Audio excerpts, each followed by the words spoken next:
Okay, so let me share my screen here. Okay, you're good now. Yes, Prabhu. Garapahu na bhajiya goinu Garapahu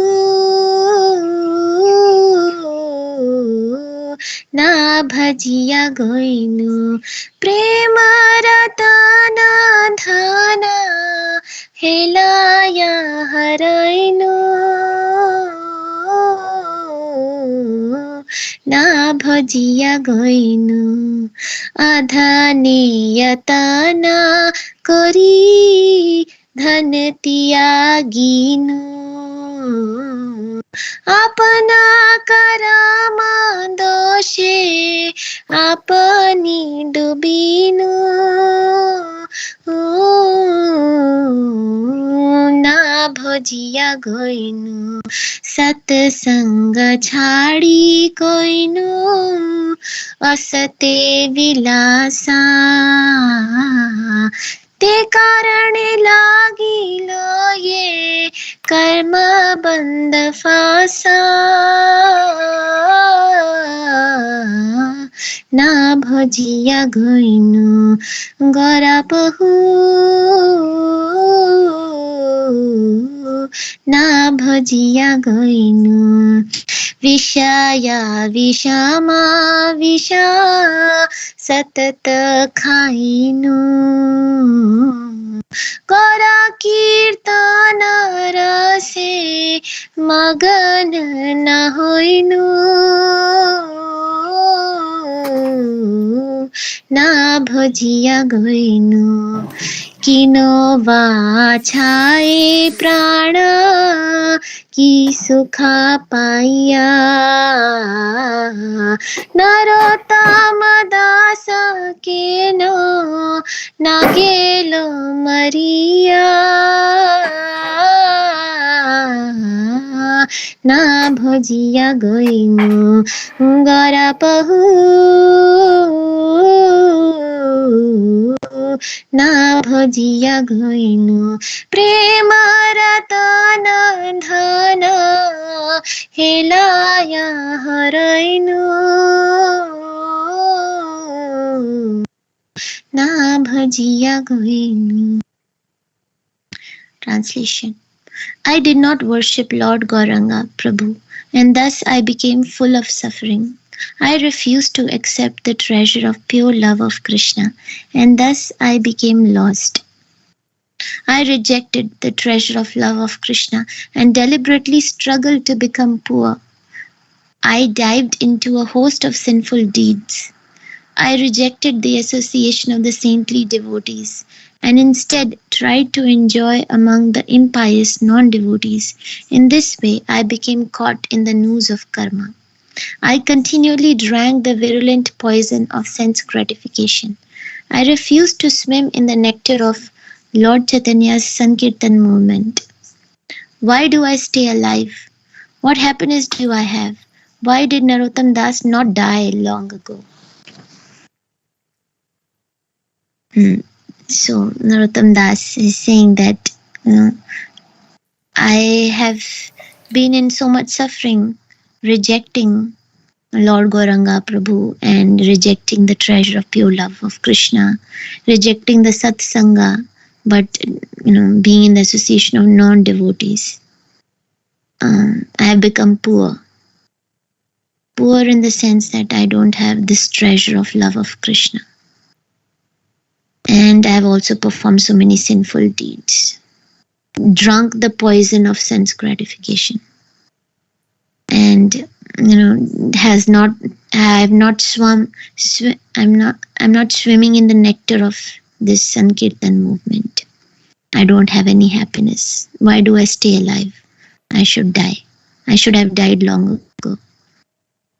Yeah, so he is a pure devotee, but he is singing on our behalf that if we drink this poison of material sense enjoyment, then we are far, far away from experiencing the the ocean of love of Krishna, the great treasure. So we should hanker for it. If we are not having taste in chanting, taste in bhakti, then we should hanker for it. We are far away from that, and we desire to swim in the ocean of nectar of Sankirtan movement. Yes, Prabhuji, would you like to add something? Yeah, that verse is there, right? Without prema, vyartha daridra jivan.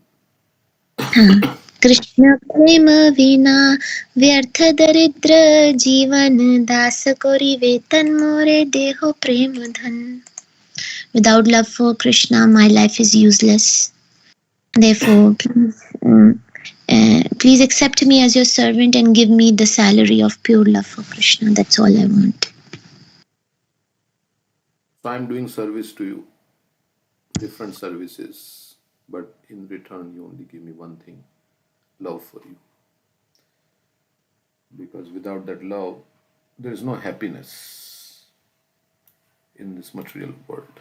Without Krishna Prem, there is no happiness. Without love for God, there is no happiness. That happiness is illusory happiness. All other happiness is illusory happy. Maya sukhaya bharam udvahato vimudan. It comes and goes, and at the end it's finished also. And it keeps us in the cycle of birth and death. So he's saying, yeah,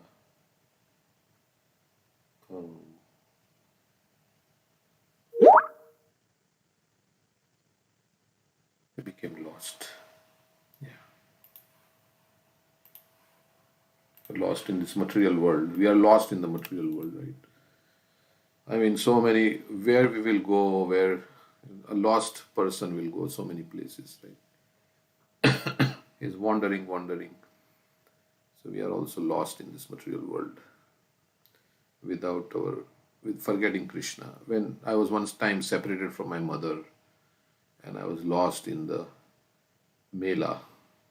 In Diwali, there's a lot of activity in India. So there we went to some place where in the market, and somehow I lost the hand of my mother, and I was crying and I was in anxiety. I was going everywhere, here and there, searching for my mother. Like that. So then when I found my mother, then I was feeling happy.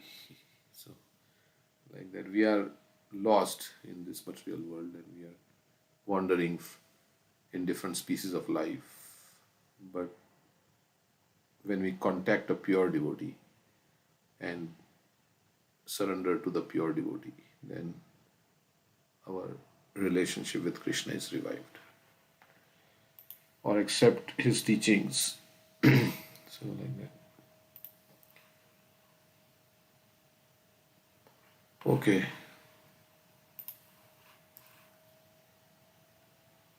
Anything else I'd like to say? You pasted something here. Past Yeah, one past. Okay.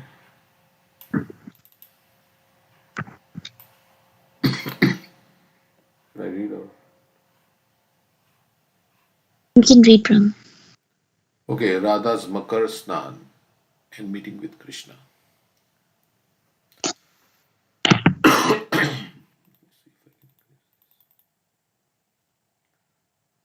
Once during the month of Magh, Radharani and her Sakhis went to the Yamuna river for Makar Snan,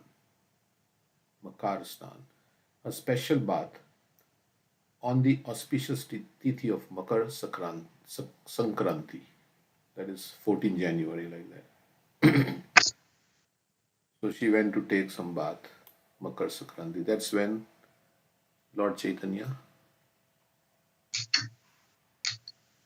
Took sannyas. Lord Chaitanya took sannyas. Kutila, who is always after Radharani, to find some fault, did not believe that Radharani was going to Yamuna for a bath. She was always doubting Radharani. Radharani was making some excuses, and on the pretext of those excuses, she was thinking she is going to meet Krishna. So that's why Somehow in her mind she had that feeling. Kutila is the sister-in-law of Radharani, Abhimanyu's sister. So she thought Radharani was planning to meet with Krishna in the kunja named Makarasnan. Thinking in this way, Kutila first went to Nanda Maharaj's house, but Krishna was not there. She asked one lady, where has Krishna gone? So she wanted to confirm. She went to see Krishna. The lady replied that Krishna had gone to the Yamuna river for his morning bath by the order of Mother Yashoda. Kurila did not believe that Krishna had gone to the Yamuna for his morning bath. She suspected he had gone to meet with Radha. So she went to the Yamuna to find Krishna, but he wasn't there. So at home they are saying Krishna has gone to take a morning bath in Yamuna, and Yamuna is not there. Then she went towards Nikunjavan, where Sri Krishna was engaged in having fun with Radharani and her Sakhis. One Sakhi named Tulsi was guarding the gate of the Kunja. So nobody should disturb Radha Krishna and all. So she was guarding. When she saw Kutila, immediately she ran inside and informed Krishna. So Kutila found out where Krishna was, and not finding him on the bank of Yamuna, she went towards Nikunjavan where Krishna was there, and Tulsi Sakhi ran to inform Krishna that Kutila is here. When she saw Kutila, she immediately ran inside and informed Krishna. Shri Krishna told Radharani and the gopis, do not be worried, I will meet Kutila in the form of her brother Abhimanyu, and thus I will cheat her. You all stay here. So he will become Abhimanyu. And Abhimanyu is with Radharani, so it's okay. You all stay here. Then Krishna requested Vrinda Devi to decorate him as Abhimanyu, and then went to meet Kutila, speaking to her in the voice of Abhimanyu. Where are you going, my dear sister? Kutila replied, I have come to search for Radha by the order of her mother. So now she is believing that this Krishna is Abhimanyu, who is her brother, and she's saying our mother. So yeah, Jatila has sent me to search for Radha. She has come to the Yamuna river in the name of taking bath, but I am sure she must be having fun with Krishna in some kunja here. I am searching for her.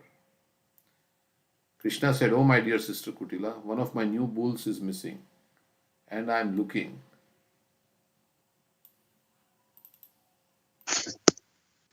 I am looking for him. Now I am hearing from you that Krishna is having fun with my wife Radha in some. So already I am in distress because my bull is missing, and now I am hearing. On top of it, now I am hearing that Krishna is with Radharani, my wife. This is so painful for me to hear. I will go to Mathura to report to Kans and make sure Krishna gets proper punishment for this kind of behavior.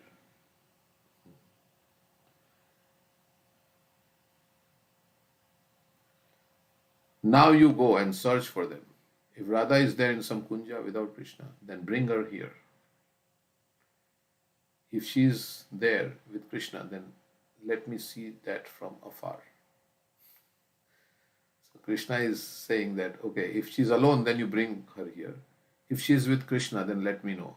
I can see from. So obviously she is not with Krishna because now Krishna is gone and she must be alone. So she's saying then bring her here, means okay, so they are going to bring Radha back to Krishna.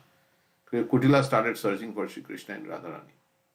She went from Kalia Lake all the way to Keshi Ghat, where she found Radharani sitting in a flower garland along with her Sakhis. When Lalita saw Kutila, she asked her, have you come here to Yamuna to take Makar Snan? Sarcastically, Kutila replied. So Lalita is saying to Kutila, did you come here to take Snan? Kutila is saying, no, I have come here to check your character. Lalita asked, and after checking us, what have you found? Kutila replied, there is no need for me to look any further. I understand everything by smelling the bodily aroma of Hari here. So she's saying, I don't see Krishna, but I can smell his fragrance. So it means Hari is here. So you don't have to. Kutila is saying, no, I have not come to take bath, but I have come to check your character. And Lalita is saying, so what did you find? Oh, I found that I can understand that Hari is here. Lalita took the meaning of Hari as lion. She said, oh Kutile, did you find some lion here? We are helpless ladies. We are very afraid of lions. Please tell us if nearby there is any lion, then we will run away from this place and go back to your houses. So Hari lion, Hari also means monkey. So, so, so she's saying I smell Hari, but Kutla is saying I smell a lion here. That's how Lalita took it, or she's pretending. I mean, she's just making fun with Kutila. So, so they were saying, Lalita is saying to Kutila, oh, if there's a lion here, we better go. We are very afraid of lions. Kutila became very angry to hear this and said, first let your true glories be spread in this forest, and then you can go to your house. Now open the door of this kunja. I would like to go inside and see what is happening there. Lalita said, we cannot open this door. Vanadevi, the predominating deity of forest, has covered this kunja with a door made of flowers, and then she has left this place. We do not dare open the door. Kutila said, Lalite, you are without character. You may not be visiting a man's house, but for certain you are bringing them to your house. Then Kutila kicked open the flower gate of the kunja and entered. So she forcibly entered. Okay, so 1 minute. There on the flower bed, she found Krishna's garland and Radha's necklace lying together. She brought them to Lalita and said, I know that you have taken your bath and accrued so many pious credits. You have delivered both your father's dynasty and your father-in-law's dynasty. Now explain to me what you all are doing here day and night. What kind of piety are you all accumulating here? When Radharani heard these sarcastic words from Kutila, she became very angry and said, Oh Kutile, why are you becoming angry unnecessarily? I'll tell you in the name of your brother that this necklace is not mine. So it was Krishna's garland and Radharani's necklace. So, but she's saying, oh, this is not my necklace. I will tell you in the name of your brother, means Abhimanyu, my husband. Okay. Now you do whatever you like. Kutila said, if you will not return with me to your home, then stay here in the forest and associate with other men. I will take this garland and this necklace and show my mother and Bhagavati Purnamasi. They will ensure you receive the appropriate punishment. Kutila quickly left the kunja. She went to where Krishna was sitting in the disguise of Abhimanyu and told him, oh my brother, I entered the kunja and found the flower garland of Krishna and the necklace of Radha together on the flower bed. She's telling Krishna that she found her garland, found his garland. I did not see that.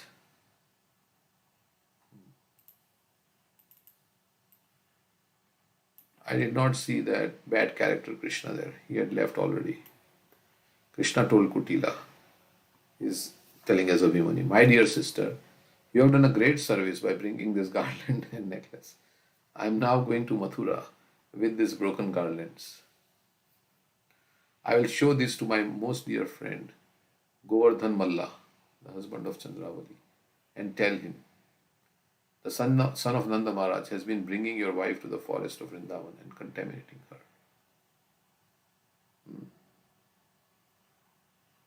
So he's saying, I'm going to go, Krishna is telling, and I'm going to go to Govardhan Malla. Radharani and Chandravali are sisters, right? So he's going to go and tell Govardhan Malla and tell him, the son of Nanda Maharaj has been bringing your wife to the forest of Vrindavan and contaminating her. As Krishna has spoiled her wife, the same way he's also spoiling everyone's wife. You must inform this to Kans. and arranged to bring both Krishna and Nanda to be punished. I will give him these two garlands as proof. He must get punishment. By noontime, I will come back to our house. So he's saying, I will go to Govardhan Malla and tell him all about it. And he'll inform Kans. And then Krishna will get his punishment. And Nanda Maharaj also. By noontime, I will come back to our house. You go and inform mother that I've gone to Mathura. And then both of you stay in the house. When your sister-in-law Radha returns to the house, do not tell her anything. Because if Nanda Maharaj learns that Kans is sending men to arrest him and Krishna and take them to Mathura, then he will leave for another country out of fear. So don't tell Radha about anything, because if the news reaches Krishna, then he will escape. He will leave Vrindavan and then he will go somewhere else. And then Kans will not be able to catch Krishna. After giving this advice to Kapila, Krishna, still disguised as Abhimanyu, started towards Mathura. In the meantime, Radha, after worshipping Surya Bhagwan, returned to Yavat, to her father-in-law's house, along with all her sakhis. Sri Krishna, instead of going to Mathura, was hiding somewhere. So Radharani went back to Yavat. After some time, he came to the house and met Jatila and Kapila.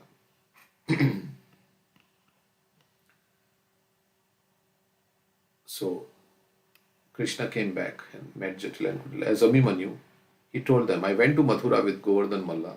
I met Kansa and reported everything to him.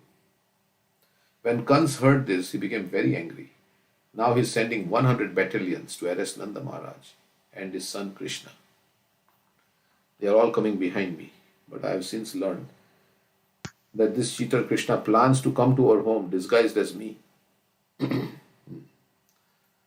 I am going to hide myself somewhere. So he's saying Krishna is going to come as Abhimanyu. Krishna has already disguised himself as Abhimanyu, and he's saying that Abhimanyu is going to disguise as Krishna and he's going to come. Or rather, Krishna is going to disguise as Abhimanyu and come. So he's saying Krishna will disguise as Abhimanyu and he's going to come here. So I am the real Abhimanyu. I am going to hide myself somewhere. You both should close the main gate and stand guard on top of the building. Make sure that debauchee Krishna cannot enter our house by any means. So real Abhimanyu, they will not allow him to come. He cannot sit still when he senses Radha's presence close by. When he comes, you should scold him and chase him away.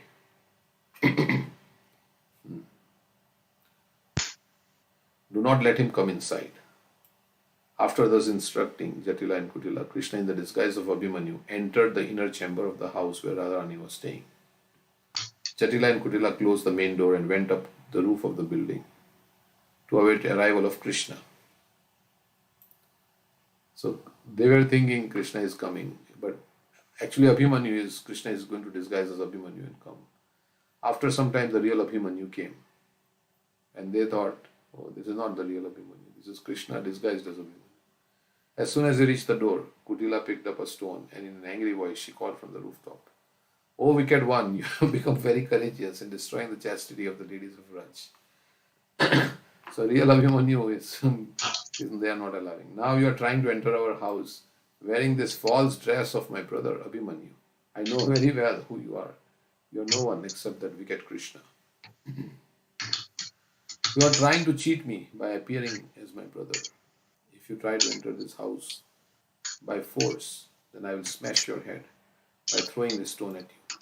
Kans has been informed about your characterless behavior and is sending 100 battalions of soldiers to arrest you and your father Nanda Maharaj. So, I don't know what the Abhimanyu is going to think.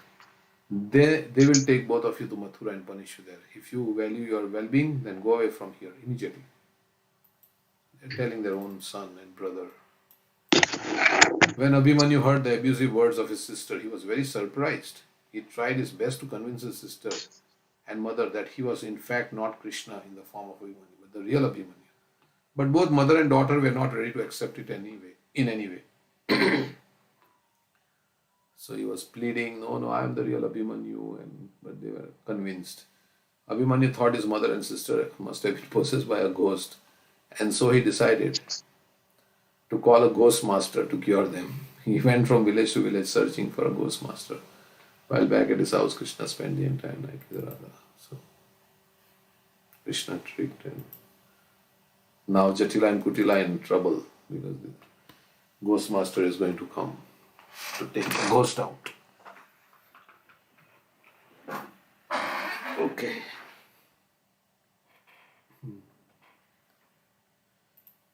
Any comments on this pastime? Funny pastime. There is another version of the pastime about the calf. Abhimanyu, Krishna disguised as Abhimanyu is also coming and saying, I have lost my calf, and then I'm searching for my calf, and then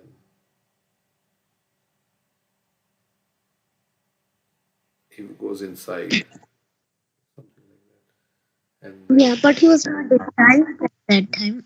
He comes, he says that I've lost my calf, okay, and he spends time with Radharani milking the cow. Um, yeah, because Jatila is too old to see what's happening. Yeah. So this is Parakya right? That's why Radha and Krishna are not married, so that they can have these pastimes. They can, meet with each other, hiding from others. That's what makes it more adventurous.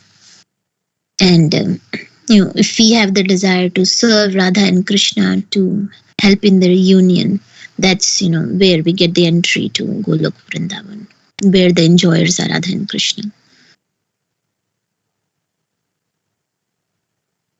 yeah, and this Abhimanyu is also the This expansion of Krishna only. shadow expansion of Krishna, just to have some, we were saying, adventure. Krishna has expanded himself as Abhimanyu. Okay. Isn't there last time where Radha and Krishna were married at Bhandirvan? Correct. That's Yes. We can read that pastime tomorrow. I'll have it. okay. PDF. Yeah. The storm comes and all that. Brahma marries them. We, Yugalastakam, Mataji. which one? Yugalastakam. Which one? Yugalastakam. Yugalashtakam. Yeah. Okay. We can sing that tomorrow. Yes. And we went to Bhandirvan and we saw there were deities of Radha and Krishna being married. You remember, right? There was some function going to happen Yeah, for the marriage, at the marriage ceremony. correct. Different devotees gave some money for the marriage. Yeah. And also, as you are saying, like the Gopas were married to the gopis during Brahma Vimohan Leela also. Yeah. So Krishna married all the gopis in that 1 year. Okay, so there is nothing immoral because everything is meant for Krishna's enjoyment. Everything is not meant for my enjoyment, so that's why it's immoral. But everything that exists is for Krishna's enjoyment. Every living entity is part and parcel of Krishna. So the part is supposed to nourish the whole. So or cooperate with. So that's why there is no immorality. Because Krishna is God. That's why. Okay. We can reach to Bhavatam. Anything else I would like to say?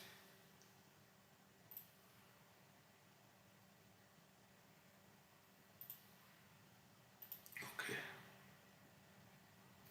And Krishna also acts like a human being in Braj Leela pastimes, so that like he's afraid, he runs away, like that, so that we also can relate with him and we can feel the emotions and everything. Like if he's God and everything is going according to his plan and he's not in anxiety, then we will not be able to relate with. I mean, we can appreciate that, yes, but it will become boring because there is no adventure. So Krishna creates, and he also wants to experience the adventure.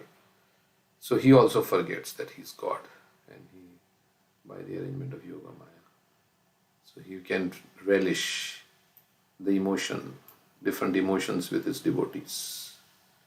Like Yashodama is catching him, and he is actually feeling fear, afraid of stick of Yashoda. So Kunti is bewildered by this. Kunti is saying, how, right, there's some prayer in Kunti Devi's. She's astonished.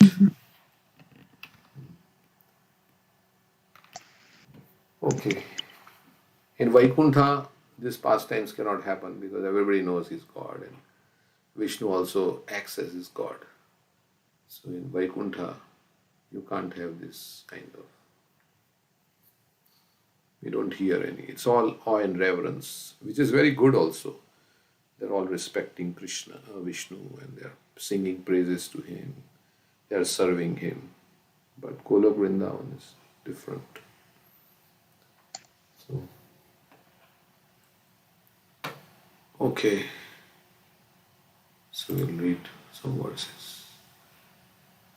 Narakasthopi deham vai na pumam styaktumichchati narakyam nirvritau satyam deva maya vimohita. So this is describing how conditioned living entity gets entrapped in this material existence. That he feels very happy. This chapter is describing how he feels very happy even in an abominable situation. He finds satisfaction and he never wants to leave that situation. He thinks that his body is permanent and everything connected to his body is permanent, and like that in ignorance. And what happens is that his time is passing and he doesn't know how time is passing because he's absorbed in sense gratification. And also, whatever he is doing, then time factor will destroy. Supreme Personality of Godhead as time factor will destroy, but he's very attached to it. So, so the conditioned living entity is satisfied in his own particular species of life, while deluded by the covering influence of the illusory energy. He feels little inclined to cast off his body. Even when in hell, he takes delight in hellish enjoyment. Did we read this purport? Maybe not. It is said that once Indra, the king of heaven, was cursed by his spiritual master Brihaspati on account of his misbehavior, and he became a hog on this planet. After many days, when Brahma wanted to recall him to his heavenly kingdom, Indra, in the form of a hog, forgot everything of his royal position in the heavenly kingdom, and he refused to go back.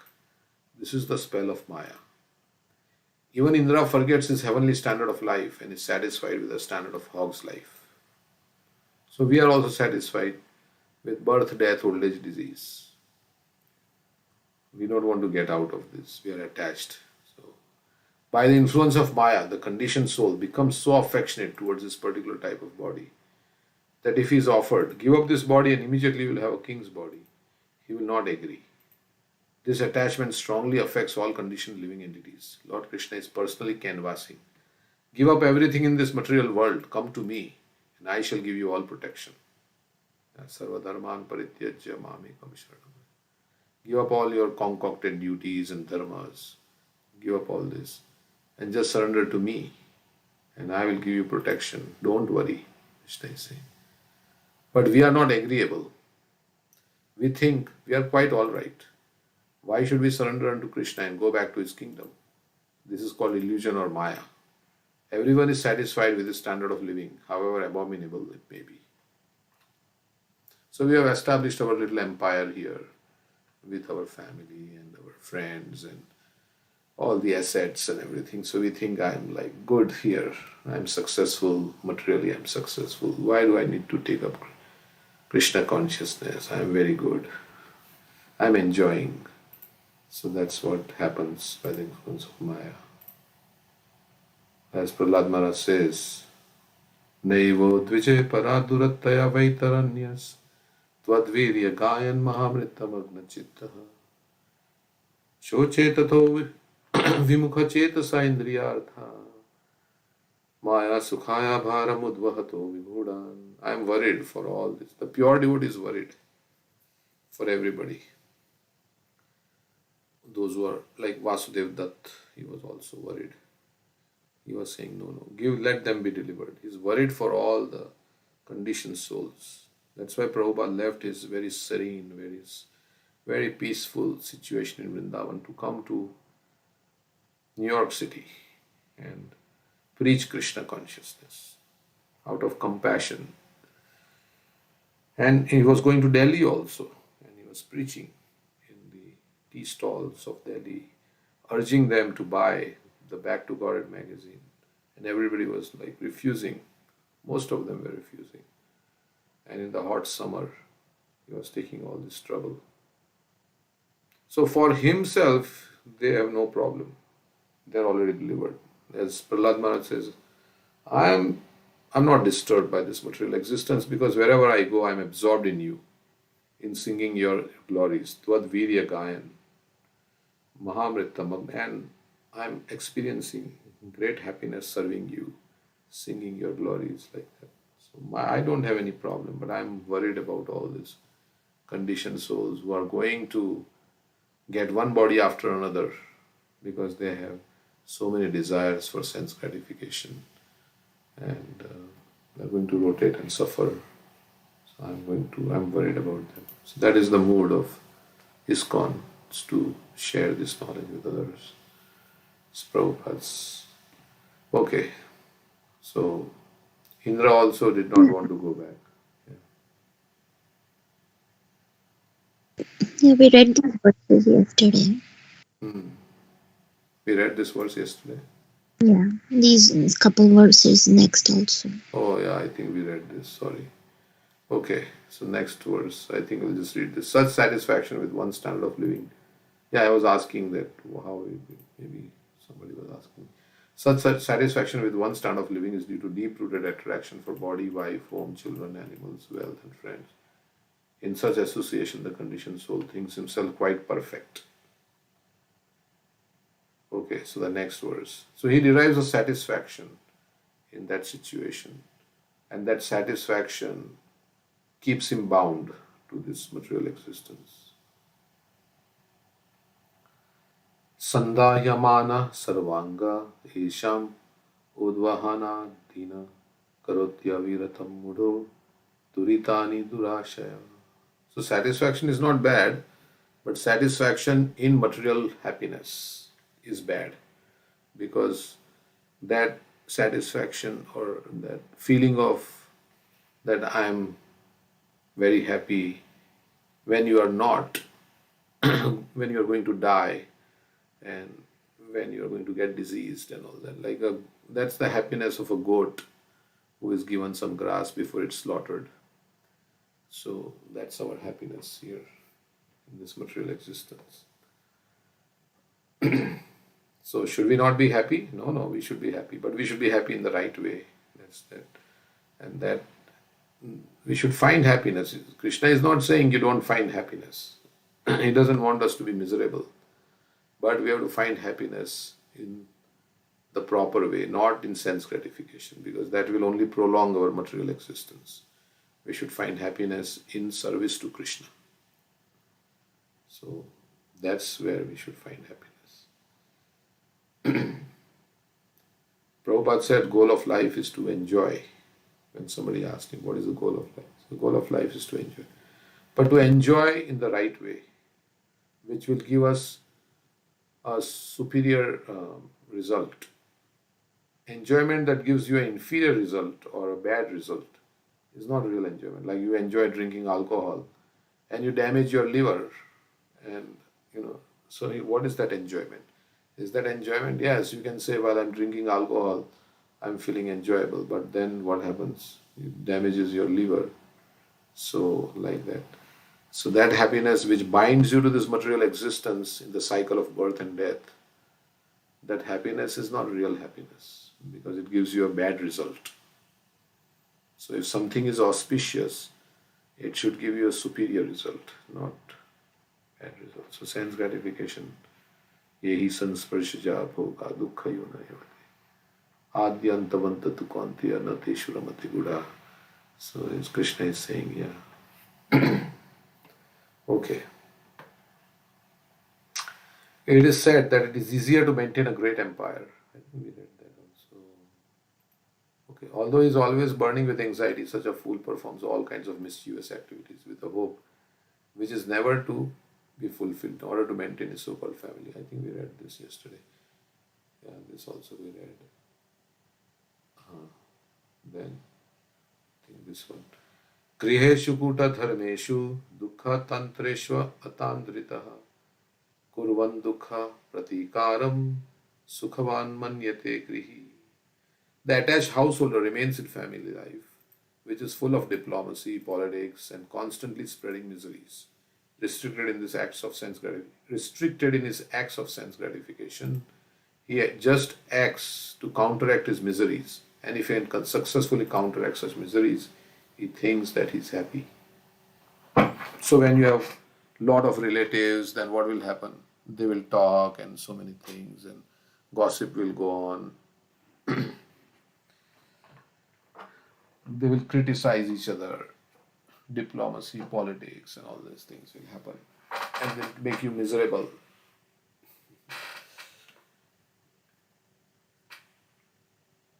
So he tries to find happiness, but he gets misery.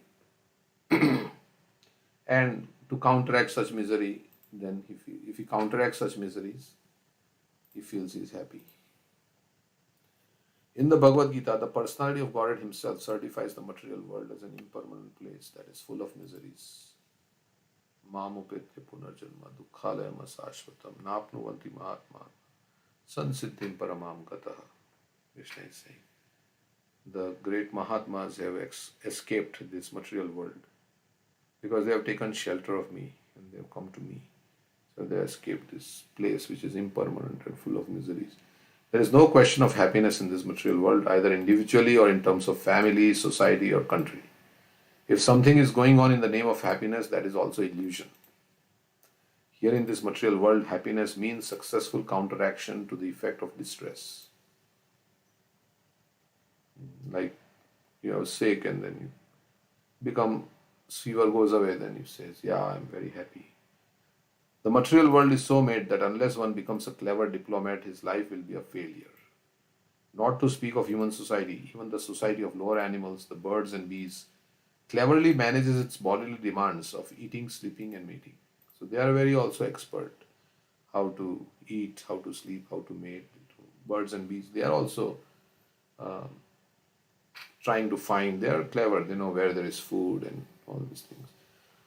Like human beings, in their own way, they are also intelligent. Human society competes nationally or individually, and in the attempt to be successful, the entire human society becomes full of diplomacy. Like all this relationship between nations is full of diplomacy. And so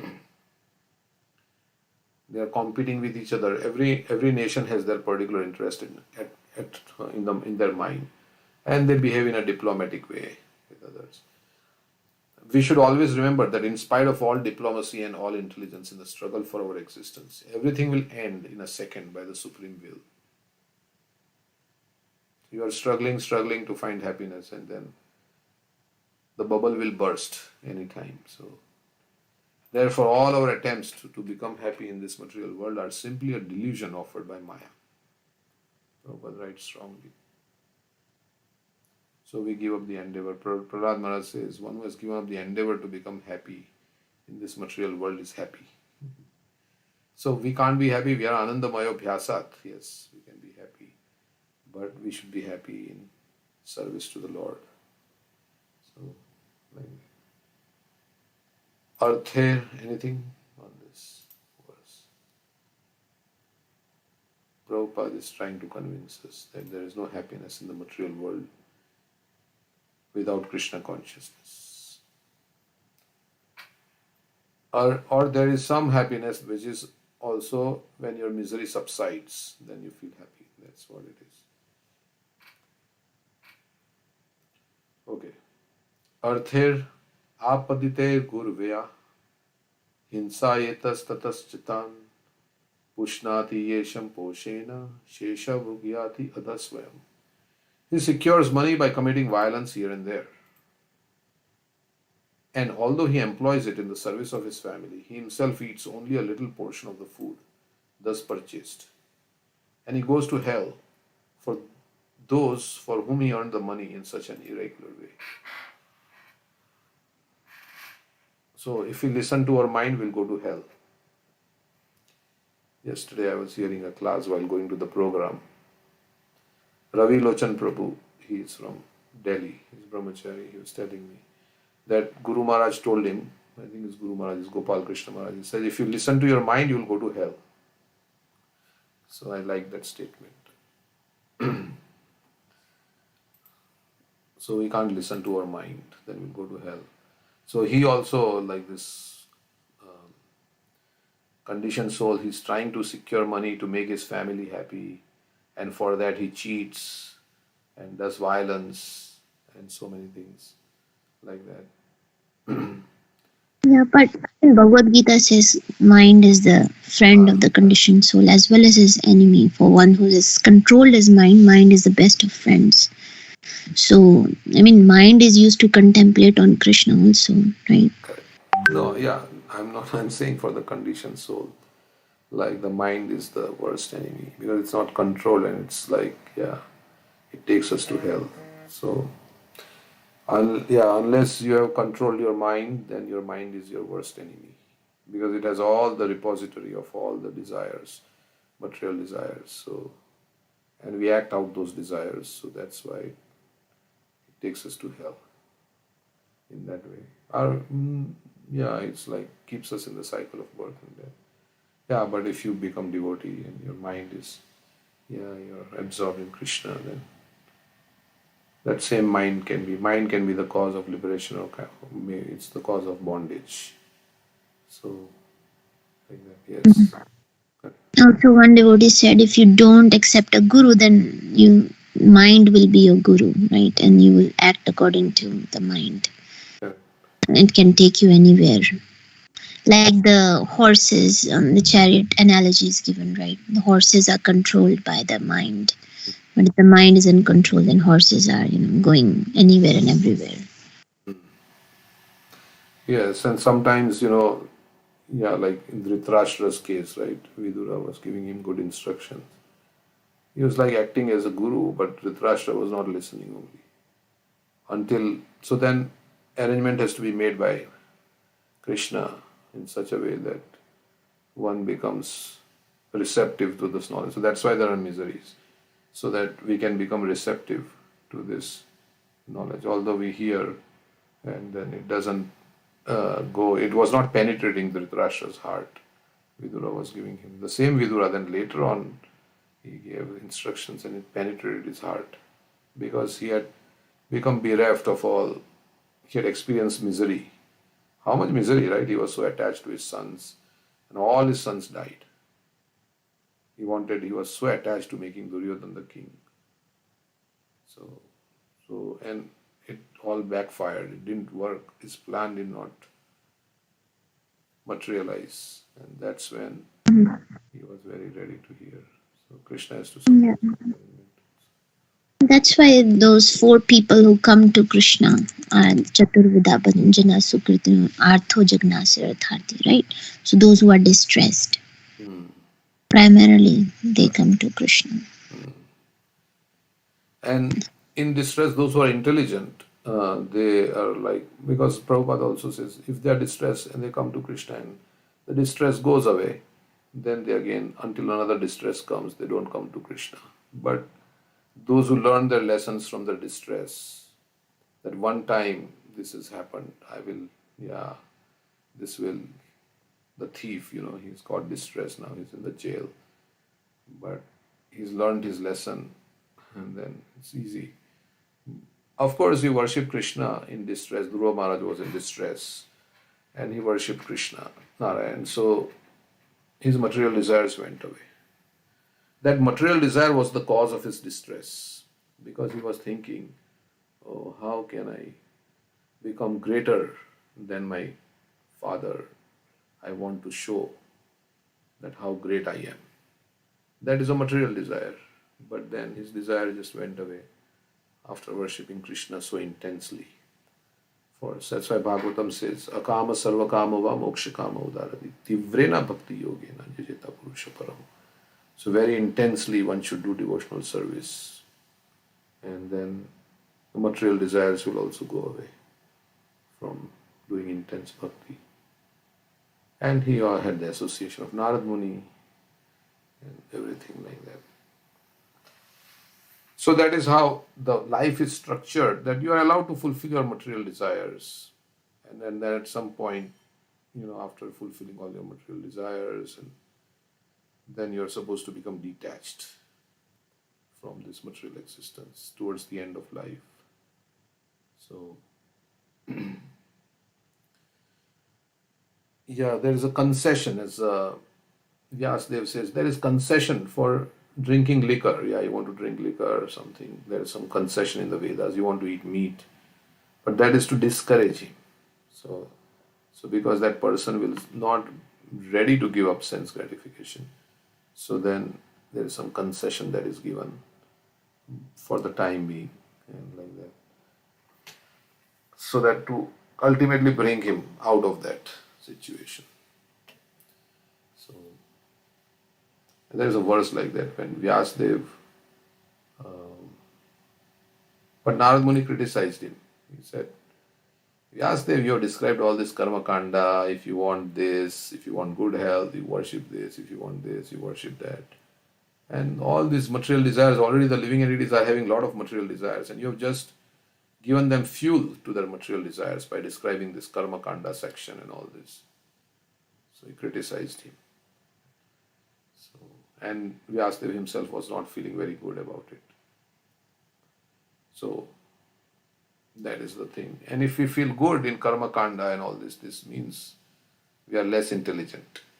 That's why Krishna says, don't be attracted to the flowery language of the Vedas. Rise above this, like that. But we cannot immediately rise, so we have to deal with where we are. There is a Bengali proverb, the person for whom I have stolen accuses me of being a thief.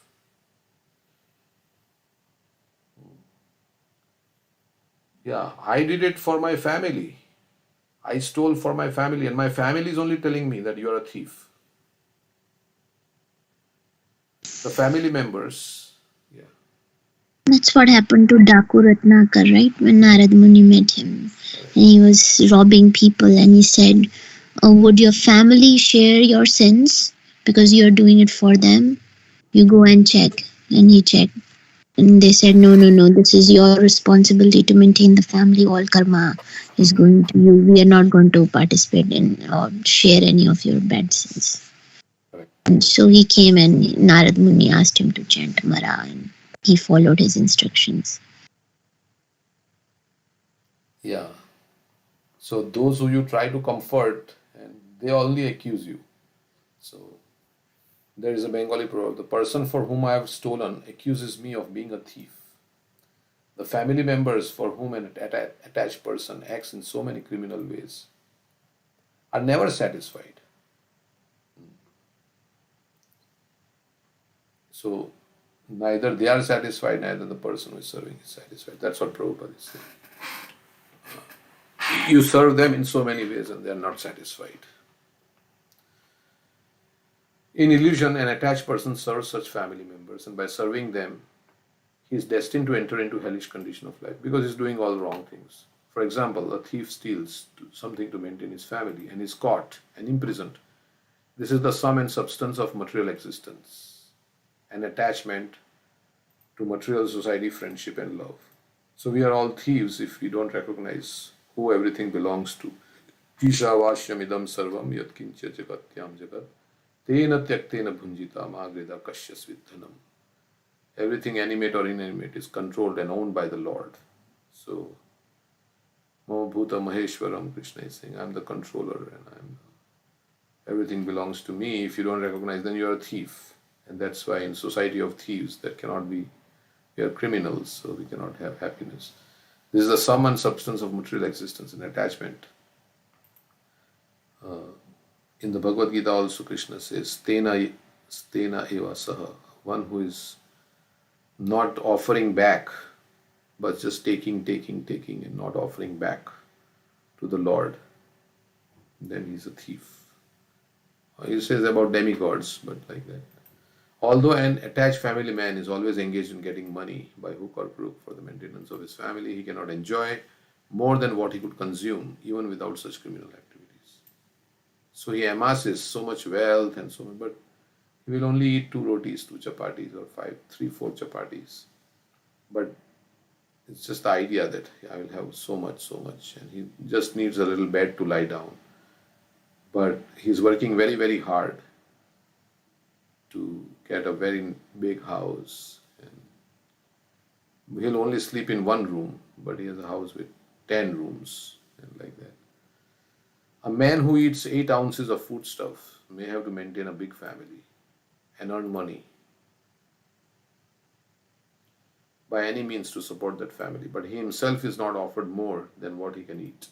And sometimes he eats the remnants that are left after his family members are fed.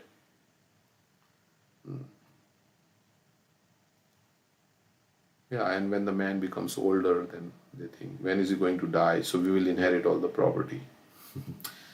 Even by earning money by unfair means, he cannot enjoy life for himself. That is called the covering illusion of Maya. The process of illusory service to society, country, and community is exactly the same everywhere. The same principle is applicable even to big national leaders. A national leader who is very great in serving his country is sometimes killed by his countrymen because of irregular service. Mahatma Gandhi was killed by Nathuram Godse, his own countrymen. In other words, one cannot satisfy his dependence by this illusory service, although one cannot get out of the service because servant is his constitutional position. So, you can't say, I will not be servant. You have to be servant, either of the illusory energy or Krishna. A living entity is constitutional part and parcel of the Supreme Being, but he forgets that he has to render service to the Supreme Being and divert his attention to serving others. Okay. What is it? A living entity is constitutionally part and parcel of the Supreme Being. Jivera Swarupa Krishna Nitya Das, or Mamevamshu Jiva Loke Jiva Puta Sanatana. But he forgets that he has to render service to the Supreme Being and diverts his attention to serving others.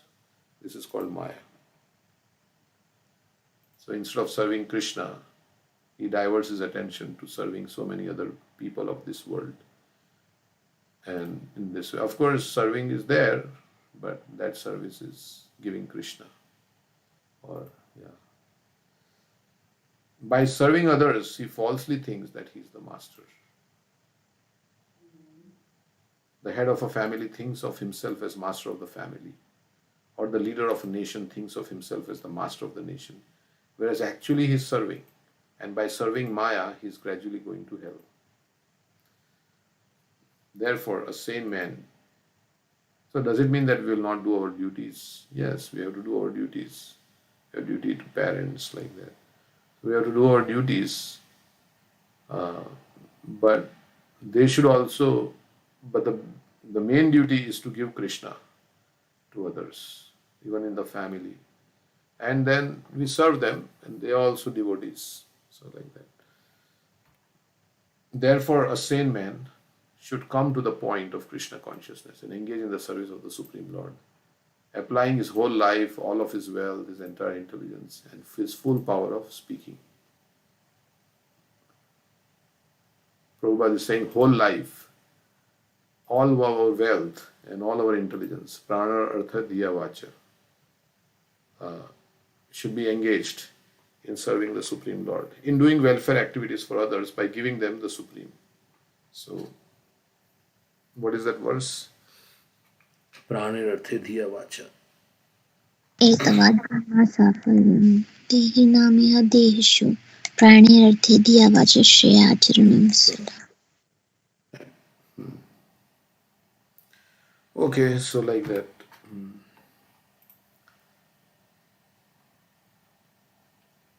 Prabhupada, yeah, he said, whole world is my family, and he gave up his small family. Okay, so next verse. It's time 8:05.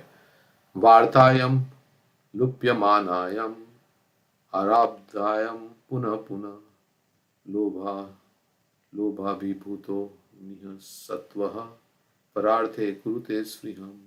When he suffers reverses in his occupation, he tries again and again to improve himself. But when he is baffled in all attempts and is ruined, he accepts money from others because of excessive greed. So he experiences failure sometimes, and then he borrows money or he takes money from others. Excessive greed. Okay, there's no purport. Kutumba bharana kalpo mandabhagyo vrithodhyamaha shriya vihina kripano dhyayan chvasiti mudadhi. Thus, the unfortunate man, unsuccessful in maintaining his family members, is bereft of all beauty. So, if he can't maintain his family, then he is considered unsuccessful. He always thinks of his failure, grieving very deeply. So, because he's thinking, oh, how I have not been able to maintain my family. So, bad person. Evam swabhrana kalpam tatkalatradatha nadriyante yatha purvam kinasa iva gojaram. Seeing him unable to support them, so seeing that the head of the family is not able to support the other family, what do the other family members do? His wife and others do not treat him with the same respect as before. Even as miserly farmers do not accord the same treatment to their old and worn out oxen. Yeah, because they're not getting anything out of the old oxen, so they don't give so much attention to an oxen or to an ox who is like doing work, right? So as long as you are materially productive, then your family members will respect you, and as soon as you become materially unproductive, then they will not.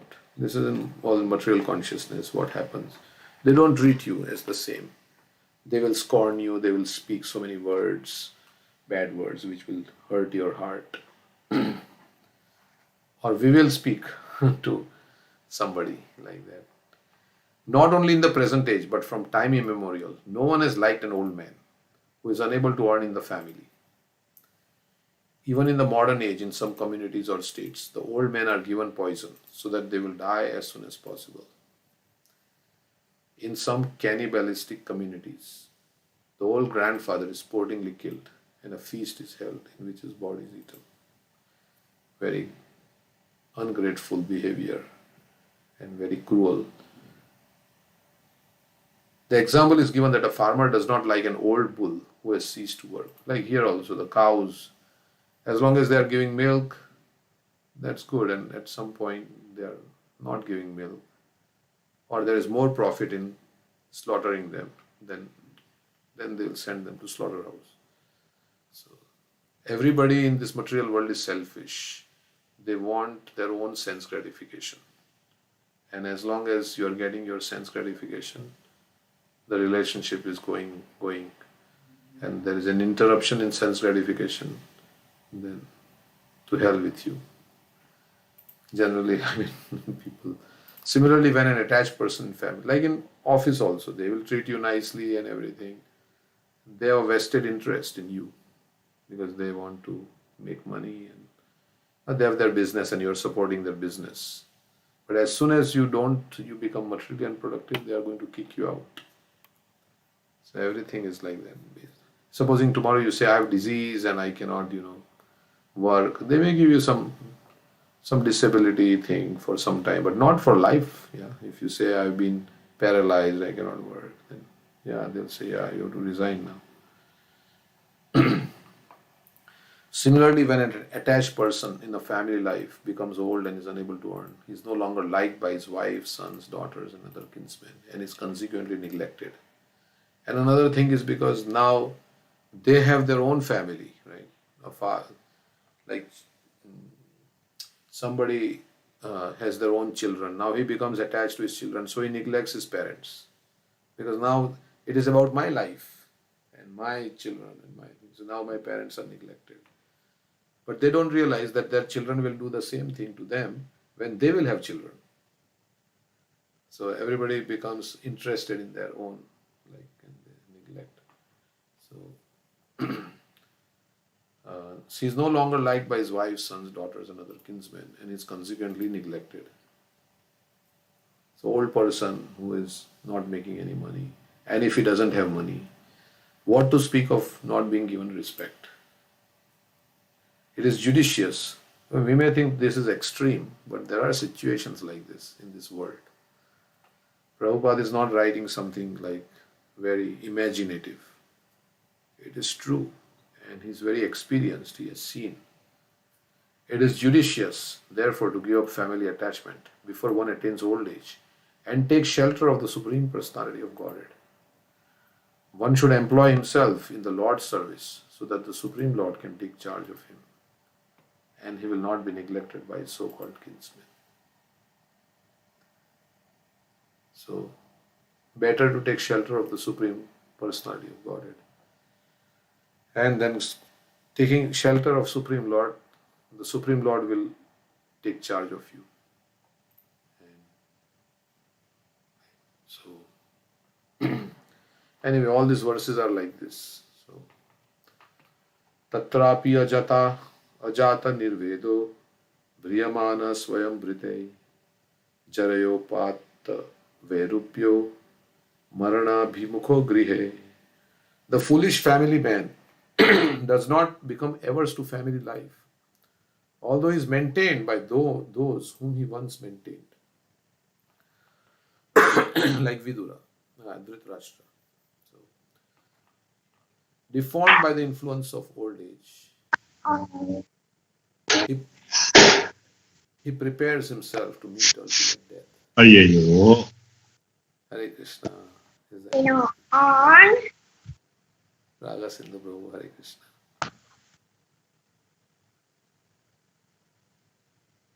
It switched on the camera. So.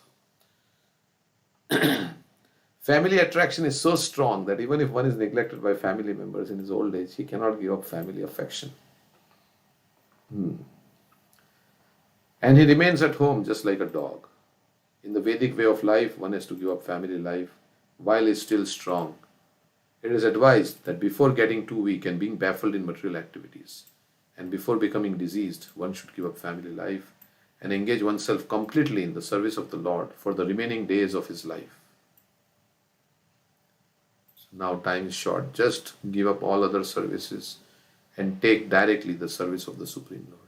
It is enjoined, therefore, in the Vedic scriptures that as soon as one passes 50 years of age, he must give up family life and live alone in the forest. Means Vrindavan. After preparing himself fully, he should become a sannyasi to distribute the knowledge of spiritual life to each and every home. Okay, the next verse. We'll just go through this series. But if somebody leaves home and if they get diseased or old, would the world help him? Yeah, we can have faith in Krishna that Krishna will help me. But in old age, and if somebody is sick or diseased, then they need someone to help them, right? Correct. Yeah. So. Yeah, we may not. Yeah, it all depends on our faith. How much that faith. So.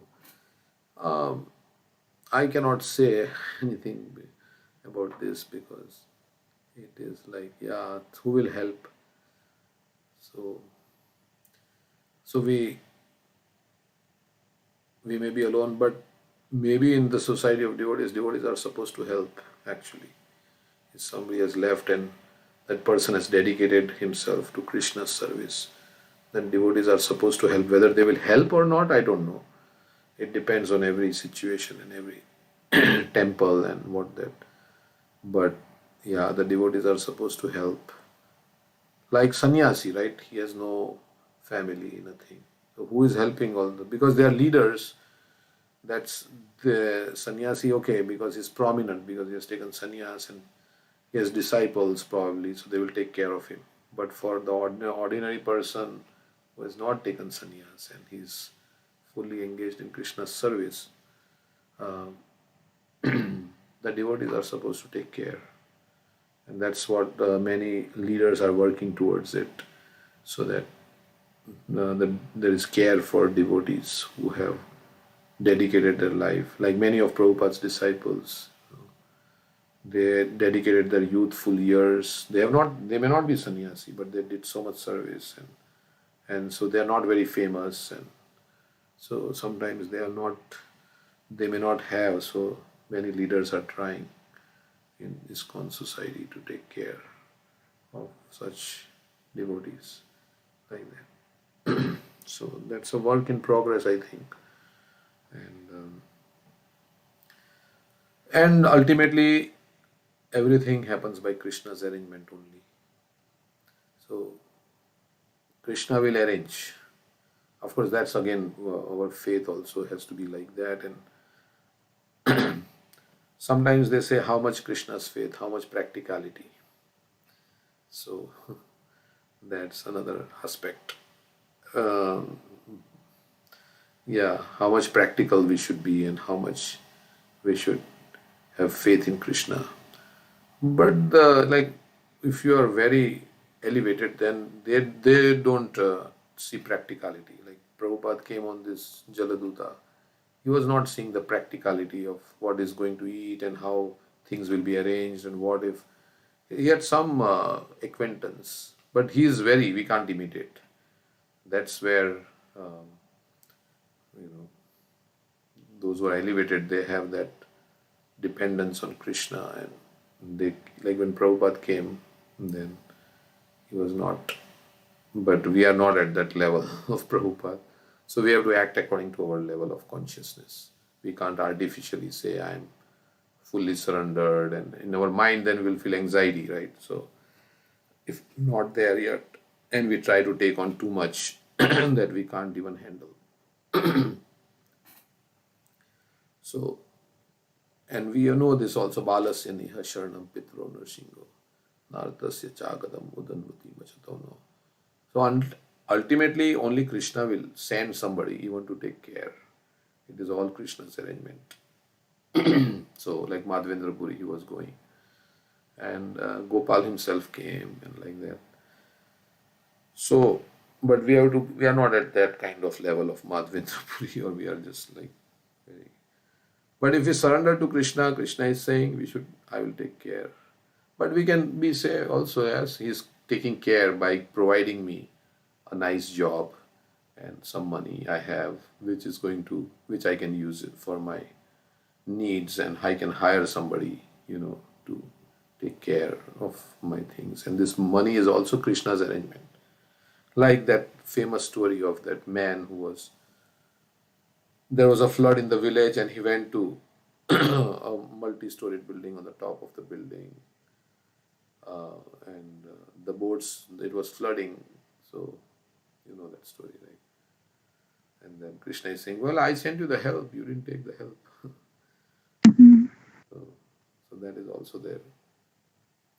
Yeah, so Krishna sends uh, devotees in our lives and so many things to help.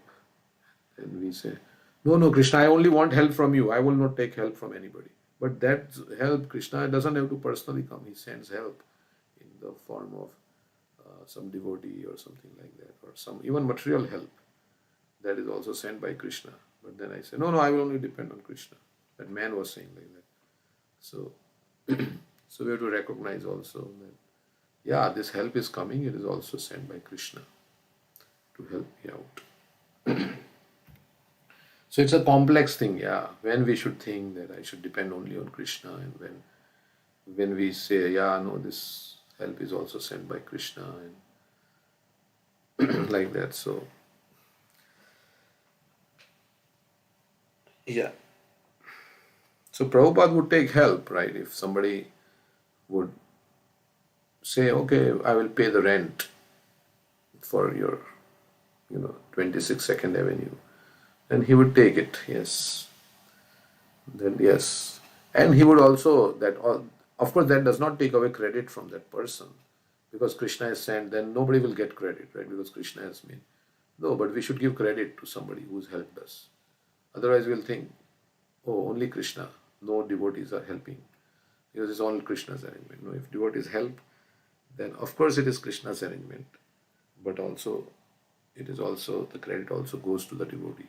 That's why we say spiritual master, yeah. Or devotees like that. Spiritual master, he is the one who rescued me. Well, then we can say, no, he was sent by Krishna. So it's still Krishna. Yes, Krishna sent him, but we also glorify the spiritual master. Yes.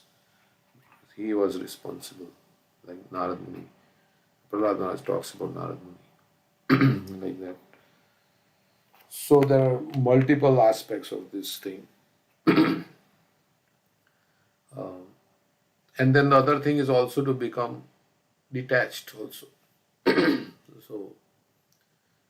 So that one will, at the moment of death, you are remembering Krishna, Ante Narayana Smriti. So, because in the family there is strong affection on the bodily platform.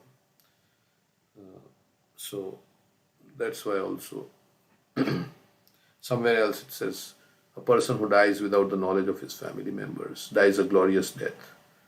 So, previously they used to, like, somebody was saying like that they would leave the home and they would wander in holy place, and they will receive, after the person has died, many days after his death, they will come to know, somebody will inform that, oh, such and such person died in this holy place in Kashi or somewhere like that.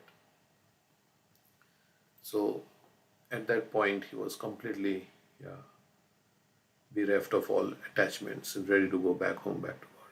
So that was also there. Previously they would do that. Okay, so yeah, it's difficult to answer that question. And depending on our consciousness and where we are at and our faith in Krishna. So, like that. It is enjoined, therefore, and this is for also, many instructions are for men. Like sannyas is not for women. After preparing himself fully, he should become a sannyasi to distribute the knowledge of spiritual life to each and every home. Okay, so what's the time? Okay, we'll read one more verse. Thus he remains at home just like a pet dog and eats whatever is so negligently given to him. Afflicted with many illnesses such as dyspepsia and loss of appetite, he eats only very small morsels of food. So sannyas also means in consciousness, when we dedicate everything for Krishna's service. It's not like formal acceptance of sannyas may not be there. But everybody, men or women, are supposed to become sannyasi in the sense that they are dedicating their everything, their prana, artha, dhiya, vacha. That is anashrita karma phalam karma karma karyam karma karotiya sa sannyasi cha yogi cha na nirna chakriya. In the 6th chapter, Krishna is saying that, yes, when you dedicate everything and you are focused only on Krishna's service, that is the meaning of sannyas. Vyavasaitmika buddhi ekya kurunanda. When you are fully engaged in Krishna's service all the time, fully dedicating your life, your wealth, your words, in the service. So that one can do even staying in the family. All the time. And all our money, as much as is needed, we can keep for our sustenance. And then, thus he remains at home just like a pet dog and eats whatever is so negligently given to him, afflicted with many illnesses such as this. Okay, we read that. He eats only very small morsels of food, becomes an invalid who cannot work anymore. Before meeting death, one is sure to become a diseased, invalid, and when he is neglected by his family members, his life becomes less than a dog's, because he is put into so many miserable conditions. Ideally, we should not neglect our old parents because they have become invalid and diseased. Because just remember what they did for us. So when we were, how much they have served us.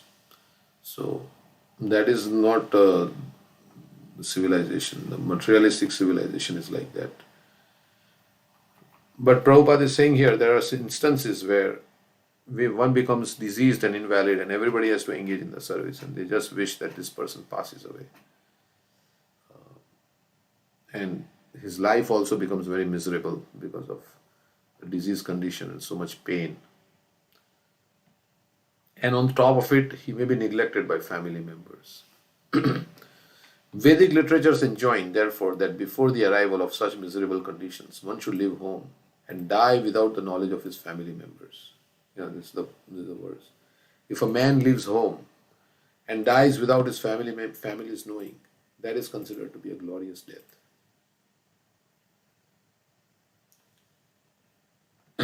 But an attached family man wants his family members to carry him in a great procession even after his death.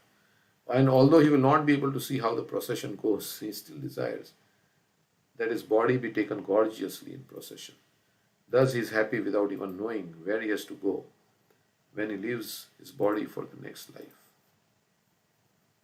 So many people say, this cremation should be done at the beach or this nice scenic place, and besides my wife, I should be cremated, besides my body should be cremated, besides my wife. Like that. They have 2 spots reserved like that. As if the relationship is going to last forever after so much attachment on the bodily platform that they think that after death also my body should be cremated besides my wife's body. But the soul is gone. So where Prabhupada is saying that this is all very foolish things. Because too much in the bodily conception of life. Sometimes people say, my lineage should continue, my vansha should continue. Where you will go? And if you have been in so many vansha, what about vansha? They say now we should have, and they sometimes want a male child. They say, male child will continue our vansh. So, but in due course of time you will die and you will go into some other vansh. Then what is your vansh? But there is so much strong attachment on the bodily platform. That's why they say like that. So the first thing to realize is that we are not the body and the people around me also are not their body. So we are all souls and nobody is going to stay here forever. Like once I went to my village where my father grew up as a child, and there was a whole set of pictures about his father and his grandfather, and I had not seen any of them. Saw my grandfather, but not my great-grandfather. And there were some pictures lined up, and I was thinking, these are all names to me, some picture is there, but these are all names to me. I'm not. So Prabhupada says like this everything is just a list of names. Ultimately, they will say, Prema Sindhu, somebody was there. Maybe 30, 40 years they will talk. If that also we don't know. But sometimes they may say, some near dear relatives may say like that, that person was there. And then as time goes on, everything goes into oblivion. Everything goes into it vanishes. It's like as if it was not there. Like we don't talk about 13th century, 14th century, so many people were there. And it's gone. It's with time. Somebody dies and they say, he has gone into the ages. Ages means he has gone into, he's vanished into oblivion. Where he's gone, nobody knows. Like Rajesh Khanna, he was a very famous actor. And he died. Now what? He's gone somewhere. Where he's gone, who knows? And many celebrities also like that. Prabhupada told Amrish Prabhu, where is you're the great grandson of Henry Ford. Where is Henry Ford now? So like that. So this detachment has to come about from the bodily conception of life. Bhakti Pareshanubhav Virakti. Virakti means this. If you are doing bhakti, then Vasudeve Bhagavati Bhakti Yoga Prayojita Janayati Asu Vairagyam Jnanam cha yadahitukam. Prabhupada says this is the test. How much you are detached from sense gratification. That is the proof that you are advancing in bhakti. Of course, there are other measures also. Avyartha kalatvam, shanti avyartha kalatvam, virakti. There also virakti mana shunyata, and not desiring respect from others. Virakti, detachment from sense gratification, tolerant, forgiving, avyartha kalatvam, not wasting time. So there are many parameters, not only one parameter, but there are many parameters to measure our spiritual advancement. How good qualities are developing in you, that is another parameter of spiritual advancement. How strong is your sadhana? How much you are attached to, following the principles of devotional service. So all this is a measure of one's spiritual advancement. And then, of course, that bhav, that nama gane sadaruchi. Then you have taste for chanting the holy name. You don't think it's a burden, like every day I have to chant, oh my God, this is so bad. Somehow or other I have to do it. Of course, if we feel like that, then also we should do it. But it means we have a long way to go. It's a long way to go. Nama gane sadaruchi. What is the next line? Pritistad vasatistad. Asakti Sadgurakhani. Priti Sadvasati. Correct. So you have affection, priti, for all the places where Krishna conducted his pastimes. Vasatistale, and asakti about hearing about the Lord. Hearing about the Lord means philosophical and katha both. You can't just say, I like only katha. I like only pastimes. I don't like philosophy. Then that doesn't work. Or you can say, I only like philosophy and not katha. No, both have to be there. Philosophy and katha. So, because philosophy gives us direction on how to live our life. And katha also gives, through the pastimes, Krishna teaches us many lessons. So like we have Govardhan Leela, and we learn, we have Brahma Vimohan Leela, Damodar Leela, so many lessons in Damodar. So like that. Because otherwise, yeah, it's good, it's nice, it's entertaining. Krishna's katha is very entertaining. Krishna's pastimes are very entertaining. But they have to also be educational, in the sense that how does it apply to my life and what I should do. Of course, it increases your attachment for Krishna, hearing about the wonderful activities. And also it decreases lust in the heart. That is there. Krishna is dealing with so it cleanses our heart. That is there. But Prabhupada's lectures are very philosophical also. It's talking about what you have to do and how you can become free from material desires. And he speaks pastimes also. And at that time also, the devotees, he was like they were new also to Krishna consciousness. So many things are there. So an attached family man wants his family man. Okay. So he's not going to see his procession or his grave, but he's thinking, yes, my grave should be very beautiful. My grave should be very beautifully decorated and like that. But he has gone to his next life. Sometimes they say that the soul hovers around that place because of his attachments. That's why you do all these sanskaras after death, so that the soul will go to the next destination. And in Vedic culture, they burn the body. They burn the body, so all the attachment to the body is gone. Otherwise, the soul may think, oh, I was in this body, I lived for 70 years, 80 years. Sometimes we live in a house for some years and then we become attached to that house. Oh, that's the house where I lived for 20 years. That's where I spent my childhood. That was the house. So like that. We become attached to. So the body is also like a house for the soul. So we become attached to this body. But okay, so the next verse, say 30. We'll stop here. And then we'll continue tomorrow. So, anybody like to add anything?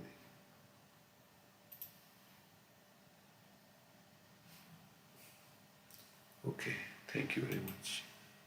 The verses are like that, so we have to read one.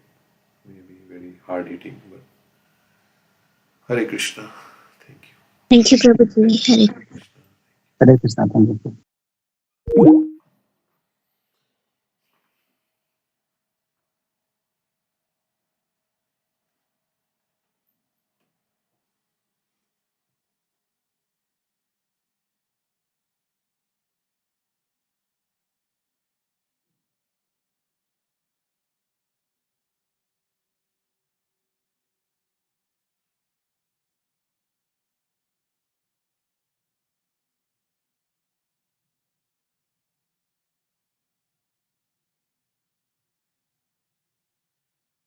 you.